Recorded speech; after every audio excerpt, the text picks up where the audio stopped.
आपका one plus academy में स्वागत है। मैं आपके समक्ष उपस्थित हूं एक नई वीडियो के साथ। इस कक्षा में SSC GD previous year GK and GS solution की दूसरी वीडियो लेकर आया हूं। मेरी पहली वीडियो की लिंक डिस्क्रिप्शन बॉक्स में है। तो चलिए शुरू करते हैं आज की कक्षा। आज का पहला प्रश्न है, पीर पंजाल पर्वत श्रेणी की सर्वोच्च चोटी कौन सी है? आपके विकल्प हैं कामेट, नंदा देवी, इंद्रासन, काबरू। और इसका सही उत्तर है इंद्रासन। इंद्रासन चोटी की ऊंचाई 6221 मीटर है। कामेट की ऊंचाई 7710 मीटर है, जबकि नंदा देवी की ऊंचाई 7817 मीटर है। पीर पंजाल श्रृंखला लघु हिमालय की सबसे महत्वपूर्ण श्रृंखला है। लघु हिमालय में 3 मुख्य पर्वत श्रेणी हैं, पीर पंजाल, धौलाधर, महाभारत श्रेणी। अगले क्वेश्चन की ओर रुख करने से पहले मैं आपको बताना चाहूँगा कि अगले 2 दिनों में डीएलएड के सभी प्रश्नों के उत्तर लेकर मैं फिर से आपके समक्ष आऊँगा। कृपया चैनल को सब्सक्राइब करें ताकि इसका अपडेट सबसे पहले आपको मिले। अगला प्रश्न है, विटामिन ए की कमी से क्या होता है? आपके ऑप्शंस हैं रतौंधी, सुखंडी, गंडमाला, खून की कमी। इसका सही उत्तर है रतौंधी। रतौंधी विटामिन ए की कमी से होता है एवं इसके प्रमुख स्रोत गाजर हैं एवं विटामिन ए का रासायनिक नाम रेटिनॉल है। सुखंडी रिकेट्स को ही बोलते हैं, जिसके कारण बच्चों में या फिर बड़े लोगों की भी हड्डियां टेढ़ी मेढ़ी हो जाती है और इसका रासायनिक नाम कैल्सीफेरॉल है। गंडमाला को आप इस फोटो में देख रहे होंगे जो गले पर है, इसमें गले की लसिका ग्रंथि में दोष उत्पन्न हो जाता है एवं इसमें रोगी को बचने के चांसेस बहुत कम होते हैं। खून की कमी को एनीमिया बोलते हैं। अगर आपको खून की कमी को ठीक करना है तो आपको हरी पत्तेदार सब्जी खानी पड़ेगी। अगला प्रश्न है, अफ्रीका किलिमंजारो का सर्वोच्च पर्वत शिखर किस देश में स्थित है? विकल्प हैं जाम्बिया, घाना, केन्या, तंजानिया। इसका सही उत्तर है तंजानिया। माउंट किलिमंजारो प्रसुप्त ज्वालामुखी है। इसका मतलब है कि ये निष्क्रिय है, बहुत पहले ये सक्रिय हुआ करती थी। विश्व की सर्वोच्च शिखर माउंट एवरेस्ट है, जो कि एशिया की भी सर्वोच्च शिखर है। अगला प्रश्न है, निम्नलिखित में से कौन सी बीमारी चमगादड़ के कारण होती है? आपके विकल्प हैं चिकनगुनिया, जीका, इबोला, डेंगू। इसका सही उत्तर है इबोला। में से चारों बीमारी जो है विषाणु जनित बीमारी है। इबोला वायरस का सबसे पहले कन्फर्मेशन इबोला नदी के पास बसे गांव से हुआ था, इसलिए इसका नाम इबोला वायरस रखा गया है और इसमें से 90% लोगों की मौत हो जाती है। अगला प्रश्न है, तीजन भारत के किस राज्य में मनाया जाता है? आपके विकल्प हैं गुजरात, राजस्थान, जम्मू कश्मीर, पंजाब। और इसका सही उत्तर है पंजाब। मानसून के कारण फैली हरियाली के सत्कार के रूप में तीजन त्यौहार मनाया जाता है। पंजाब में लोहड़ी भी बहुत फेमस है। अगला प्रश्न है, दुनिया का सबसे बड़ा फुटबॉल स्टेडियम रुंगराडो स्टेडियम किस देश में स्थित है? आपके विकल्प हैं उत्तर कोरिया, स्पेन, चीन और सिंगापुर। इसका सही उत्तर है उत्तर कोरिया।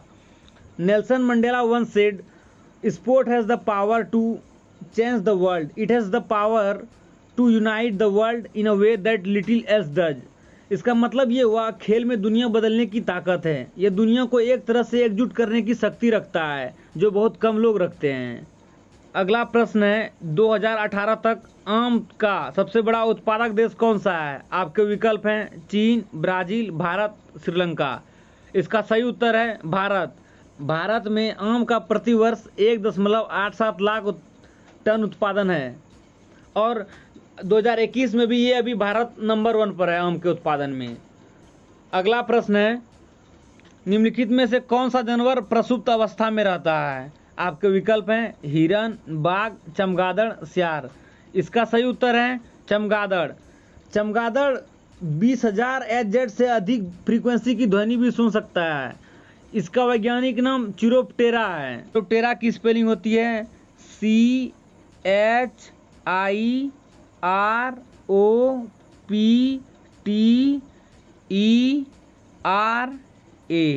चिरोप्टेरा।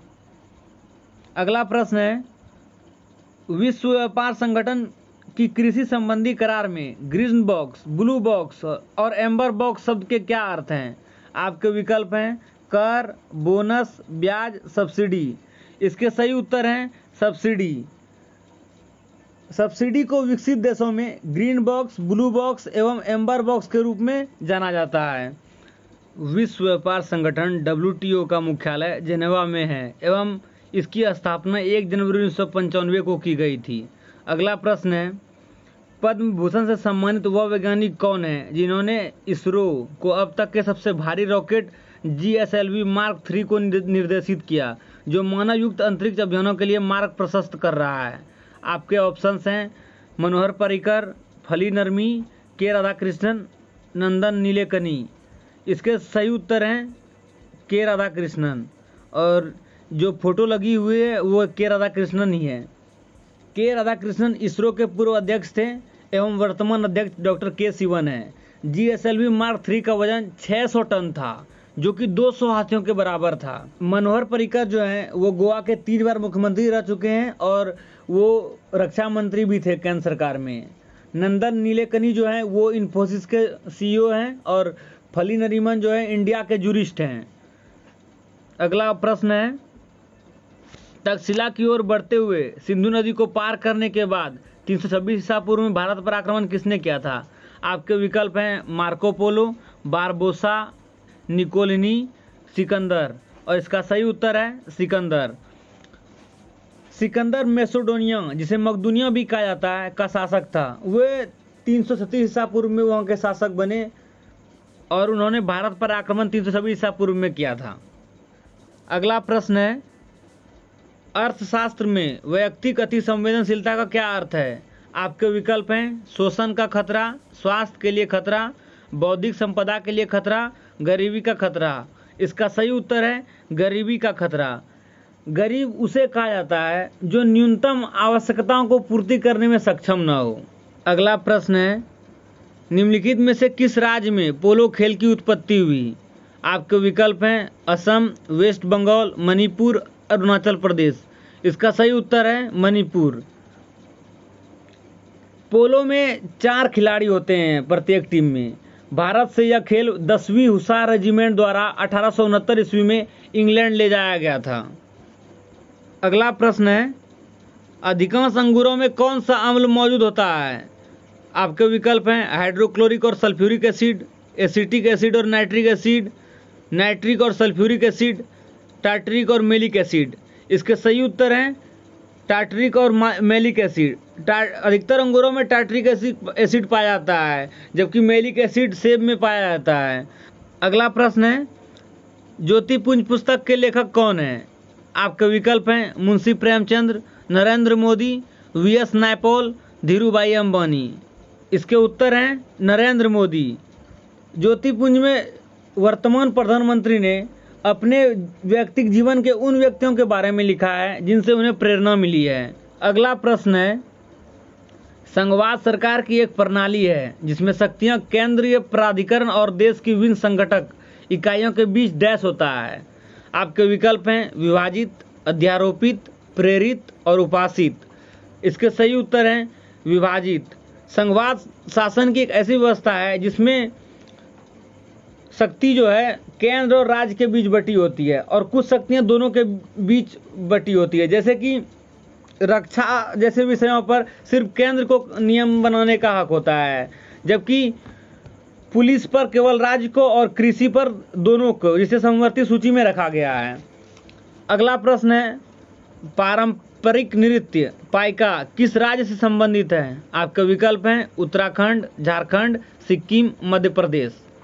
इसके सही उत्तर हैं झारखंड। पाइका झारखंड का एक पारंपरिक नृत्य है। इसमें पुरुष सैनिक वेशभूषा धारण करके पूरे जोश और उत्साह के साथ नृत्य करते हैं। झारखंड में छऊ और सरहुल भी फेमस है। उत्तराखंड में गढ़वाली और कुमायूं, और MP में जो है कर्म बहुत फेमस लोक नृत्य है। अगला प्रश्न है, निम्नलिखित में से कौन सा विकल्प एक प्राचीन साहित्य स्रोत है जो भारतीय इतिहास के प्राचीन काल पर प्रकाश डालता है?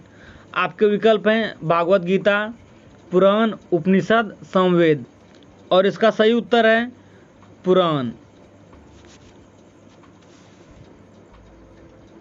पुराण के वंश चरित से सबसे अधिक ऐतिहासिक स्रोत की जानकारी मिलती है। उपनिषद की संख्या 108 है, जबकि पुराण की संख्या सिर्फ 18 है।